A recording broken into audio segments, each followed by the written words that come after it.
नमस्कार। आज बात करेंगे अपनी कमियों की।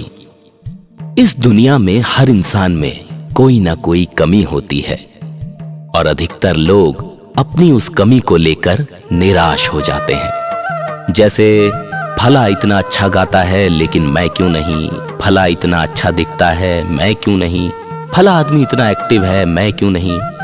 कुल मिलाकर इन कमियों को लेकर निराशा तब बढ़ जाती है जब हम खुद या दूसरे लोग हमारी तुलना दूसरों से करने लगते हैं। एक बात जान लीजिए, इस पृथ्वी पर कोई चीज बेकार नहीं है। हर चीज की उपयोगिता है, चाहे वह सड़क पर पड़ा हुआ पत्थर ही क्यों ना हो। जब तक हम खुद को जैसे हैं वैसे ही स्वीकार नहीं करते, तब तक हमें दुख का सामना करना पड़ता है। इस दुनिया में जो भी चीजें हैं वे वैसी ही हैं जैसा उन्हें होना चाहिए था।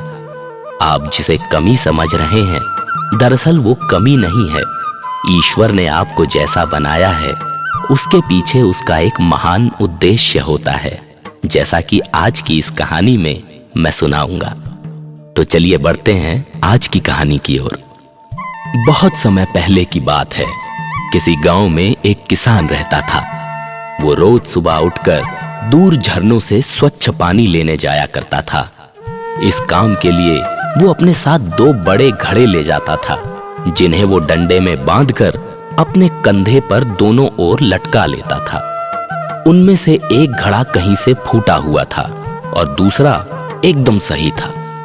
इस वजह से रोज घर पहुंचते पहुंचते किसान के पास 1.5 घड़ा पानी ही बच पाता था और ऐसा 2 सालों से चल रहा था।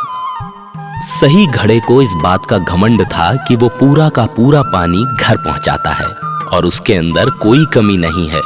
वहीं दूसरी तरफ फूटा घड़ा इस बात से शर्मिंदा रहता था कि वो आधा पानी ही घर तक पहुंचा पाता है और किसान की मेहनत बेकार चली जाती है। फूटा घड़ा ये सब सोचकर बहुत परेशान रहने लगा और एक दिन उससे रहा नहीं गया। उसने किसान से कहा, मैं खुद पर शर्मिंदा हूँ और आपसे क्षमा मांगना चाहता हूँ। किसान ने पूछा, क्यों? तुम किस बात से शर्मिंदा हो? शायद आप नहीं जानते, मैं एक जगह से फूटा हुआ हूँ और पिछले 2 सालों से मुझे जितना पानी घर पहुँचाना चाहिए था बस उसका आधा ही पहुँचा पाया हूँ। मेरे अंदर ये बहुत बड़ी कमी है और इस वजह से आपकी मेहनत बेकार होती रही है। फूटे घड़े ने दुखी होते हुए कहा। किसान को घड़े की बात सुनकर थोड़ा दुख हुआ और वो बोला, कोई बात नहीं, मैं चाहता हूँ आज लौटते वक्त तुम रास्ते में पड़ने वाले सुंदर फूलों को देखो। घड़े ने वैसा ही किया। वो रास्ते भर सुंदर फूलों को देखता आया। ऐसा करने से उसकी उदासी कुछ दूर हुई, पर घर पहुंचते पहुंचते फिर उसके अंदर से आधा पानी गिर चुका था। वो मायूस हो गया और किसान से क्षमा मांगने लगा। किसान बोला, शायद तुमने ध्यान नहीं दिया, पूरे रास्ते में जितने भी फूल थे वो बस तुम्हारी ही तरफ थे। सही घड़े की तरफ एक भी फूल नहीं था। ऐसा इसलिए क्योंकि मैं हमेशा से तुम्हारे अंदर की कमी को जानता था और मैंने उसका लाभ उठाया। मैंने तुम्हारे तरफ वाले रास्ते पर रंग बिरंगे फूलों के बीज बो दिए थे। तुम रोज थोड़ा थोड़ा करके उन्हें सींचते रहे और पूरे रास्ते को इतना खूबसूरत बना दिया। आज तुम्हारी वजह से ही मैं इन फूलों को भगवान को अर्पित कर पाता हूँ और अपना घर सुंदर बना पाता हूँ। तुम ही सोचो, अगर तुम जैसे हो वैसे नहीं होते तो भला क्या मैं ये सब कुछ कर पाता?